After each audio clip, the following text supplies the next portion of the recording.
Good afternoon, good morning, good evening, participants, and welcome to Module 2. In this module, we're going to be looking at strategic sectors for gender equality and women's economic empowerment, and how opportunities and constraints could shape women's participation in the AFCFTA. Now, our learning objectives for this module is as follows. At the end of Module 2, you should be able to explain how gender-specific constraints differ for various subgroups of women, understand how gender-specific constraints prevent women, specifically as producers and workers, from maximizing the benefits of trade in the critical economic sectors of agriculture, manufacturing, and services, understand the importance of removing the constraints arising from gender gaps and breaking persistent gender barriers in order for women to be able to leverage the potential of the AFCFTA and these and other priority economic sectors. Number 3, understand how numerous trade barriers confronting women in their roles as entrepreneurs, small-scale and informal cross-border traders prevent women from maximizing the benefits of trade. 4, understand how removing trade barriers that impede women's access to regional markets in their roles as entrepreneurs, small-scale and informal cross-border traders would enhance their participation in the AFCFTA. And the final learning objective for this module is a strong recognition of the fact that gender equitable gains in the AFCFTA is only possible through the design and implementation of targeted complementary policy reforms and trade facilitation measures that address gender-specific constraints confronting women in AFCFTA implementation. Participants, let us begin. Now, we are going to start with understanding how women participate in trade. And as I go through the slides and as you read your notes and consult with the extensive readings that are provided, I also want you to bring this back home to understand in your country, in your context, how women participate in trade, what their economic roles are, and what their contribution is.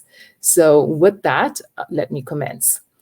As you know, women perform a wide range of economic activities that determine and will be determined by the implementation of the African Continental Free Trade Area, specifically in their roles as entrepreneurs, and we're talking there as business owners and managers of micro, small, and medium-sized enterprises, of MSMEs, as informal cross-border traders, as small-scale traders and vendors, as formal sector entrepreneurs of large-scale enterprise and ownership of exporting companies, as wage workers and self-employed workers, and as producers. As you know, African women are overrepresented in the informal sector, with close to 90% of employed women in informal employment. And I want you to reflect here, and I want you to consider what the statistics are for your country, because that will be critical in understanding how women participate in the informal sector and in understanding how we can drive women's economic empowerment in those sectors. But the majority in the informal economy are in vulnerable employment, either as self-employed workers or as contributing family workers. Now, women on the continent are more likely than men to be entrepreneurs, as they make up 58% of the continent's self-employed population. Women-led businesses, according to a new report by UN Women, account for approximately 40% of Africa's small and medium-sized enterprises. But the majority of women-owned enterprises, as you know, are micro or small and involving small-scale trade. Women represent about 50% of the labor force in agriculture. Now, across the continent, economic activities that tend to employ more women are those in services, recreational and other, insurance, real estate trade, financial, and in the textiles and wearing apparel sector, and that's specifically for manufacturing. Women also tend to be employed the least in construction, mining, road, and rail transport services. Now, informal cross-border trade provides a livelihood and is among the major activities for the self-employed women in the informal sector.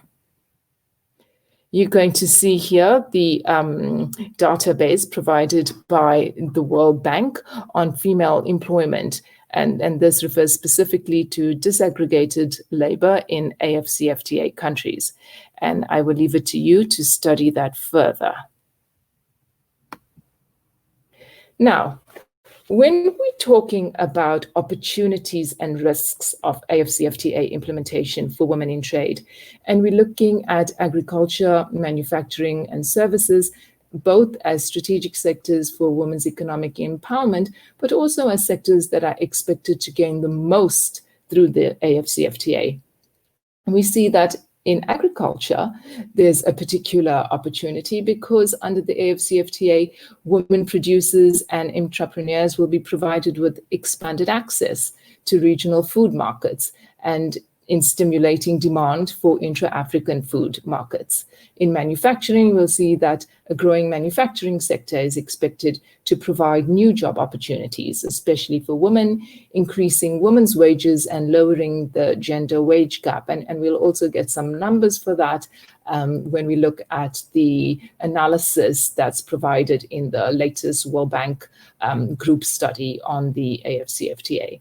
In services, the AFCFTA can drive the African services economy as a key sector with the potential to create jobs and to promote decent work for women. But not only for women, for all Africans. Now, when we look at the expanded opportunities across economic sectors, as I said, in agriculture, manufacturing, and services, as the sectors that are expected to gain new opportunities through the AFCFTA, the AFCFTA, really, the focus has to be on adding value in those various chains of production so as to increase intra-African exports.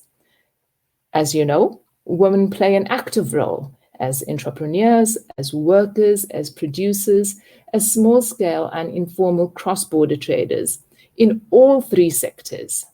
Now, through the creation of better jobs for all Africans, and particularly here for women, because we're going to be talking as we go further through the course, we're going to be talking about the inherent gender inequalities, the glaring, pervasive gender inequalities that confront women in these various sectors. So when I talk about the creation of better jobs for women, it doesn't exclude men, it's not mutually exclusive. Of course, we're talking about jobs and decent jobs and productive employment for all.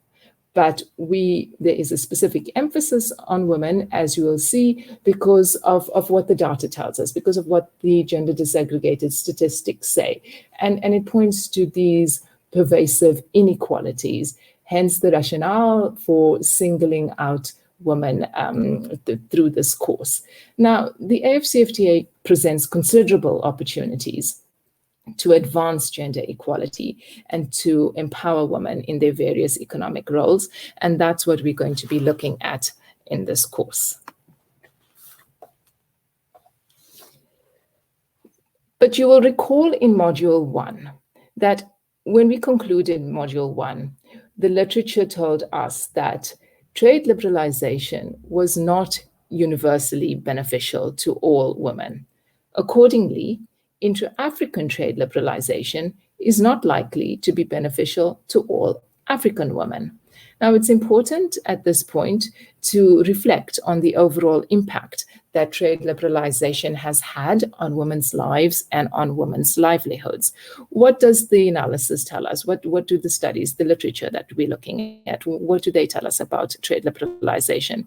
You will recall in Module 1, we learned that women-led SMEs face major constraints in importing when competing with imported goods when trade is liberalized.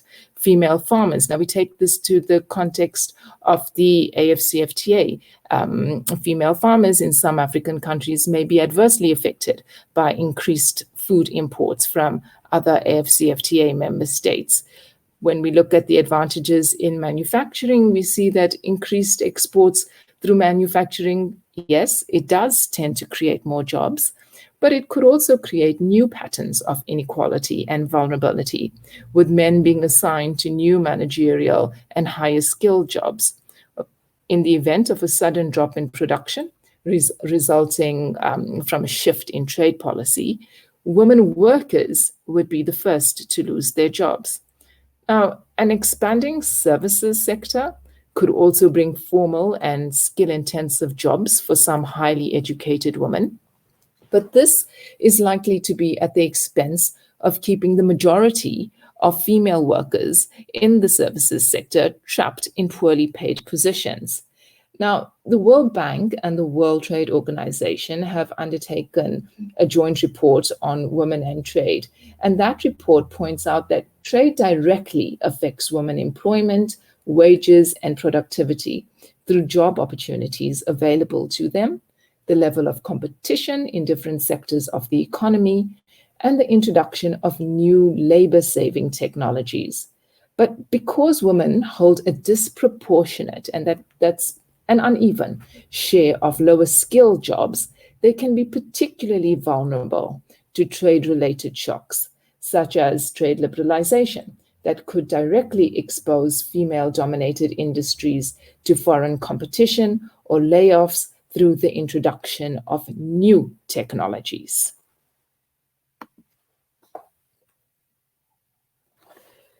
Now, it's that because of that, it makes it even more important. It makes it fundamental for us to be able to understand what are these gender-related issues in these priority economic sectors, and why do we really need to unpack this?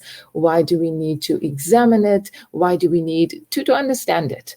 And that's what we hear participants to find out.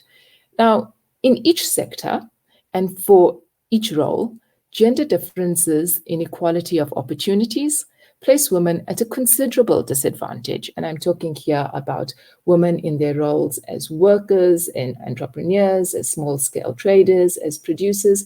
Because remember, we have to keep going back to the one fact that women are not a homogeneous group, and they play many different roles in the economy, as we're learning throughout the course. And it's really in each sector and for each role, there are differences in the equality of opportunities that present women. And it's important in the course of formulating gender-sensitive trade policy that we understand what these differences are, and we ensure that trade policy and complementary measures respond accordingly. Now, women struggle with many trade-relevant constraints that either do not apply to men or apply to them to a lesser degree. Now, participants, I'm not saying that men do not confront these trade-relevant constraints. Absolutely, they do. But as we go forward and in reflecting on the situation in your country, and when we look at the data, and when you're applying an approach to gender mainstreaming to a national strategy of your country, you will be able to see for yourself whether women are disproportionately disadvantaged in these priority economic sectors.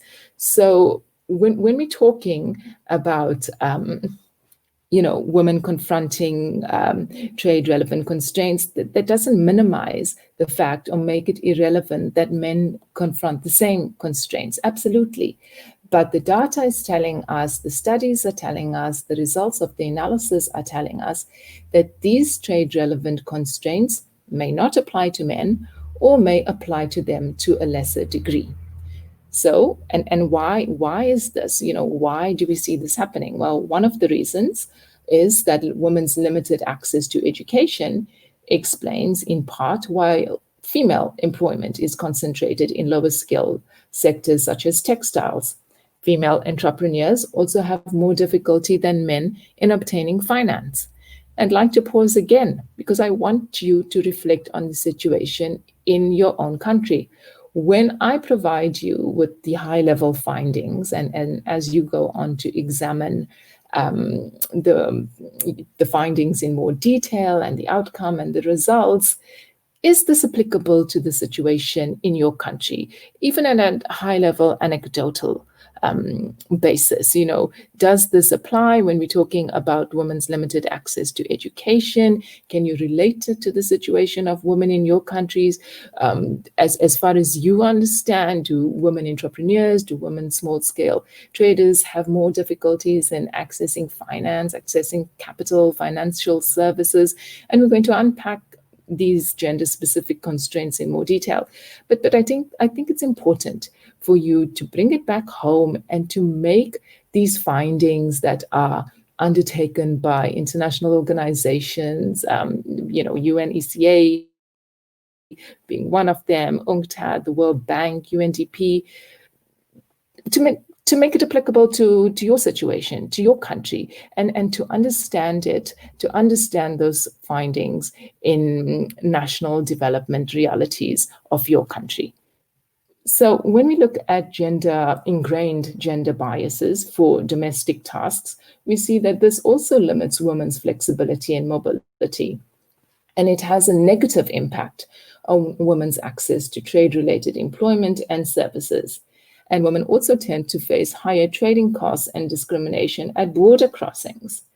So taking all of this into account, it's clear that prevailing gender inequalities in terms of looking at this in the context of AFCFTA implementation could exacerbate and even perpetuate existing disparities.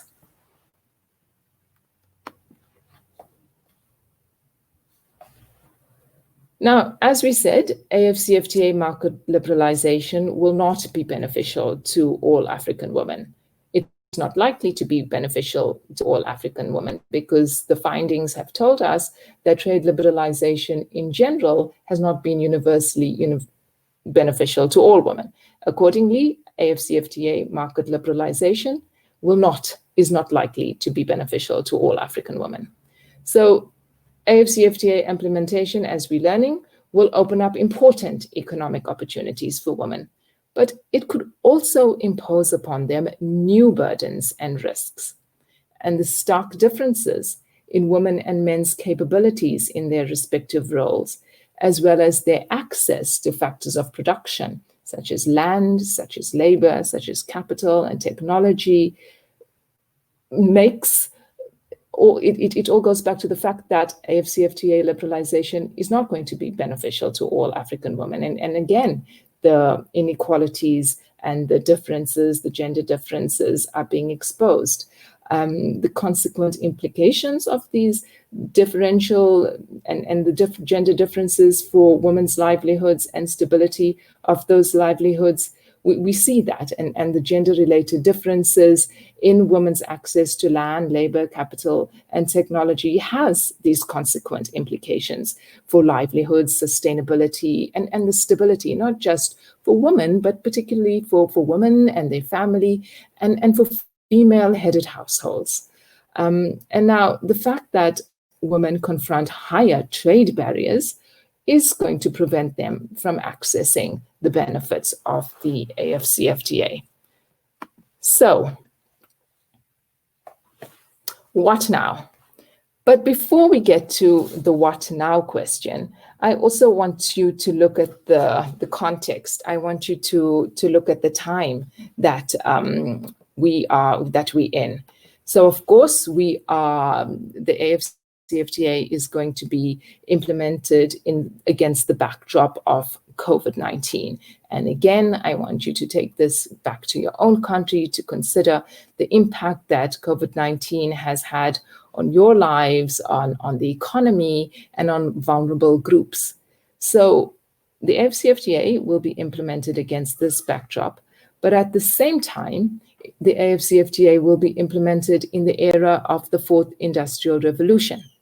Now, we know that new and emerging technologies, including digital technologies such as e-commerce, can advance gender equality and women's economic empowerment by creating new employment and entrepreneurial opportunities for women to enter new foreign markets and to expand their businesses. Of course, these opportunities are not limited to women alone, but because of the flexibility that it provides in enabling women to manage their family and household responsibilities and to have to fulfill their professional commitments, e-commerce does become particularly attractive for women. But again, women's limited access to digital technologies and lower rates of IT and digital literacy skills will reduce their opportunities to engage and to expand their businesses through e-commerce. So once again, to see this kind of disproportionate outcome for women.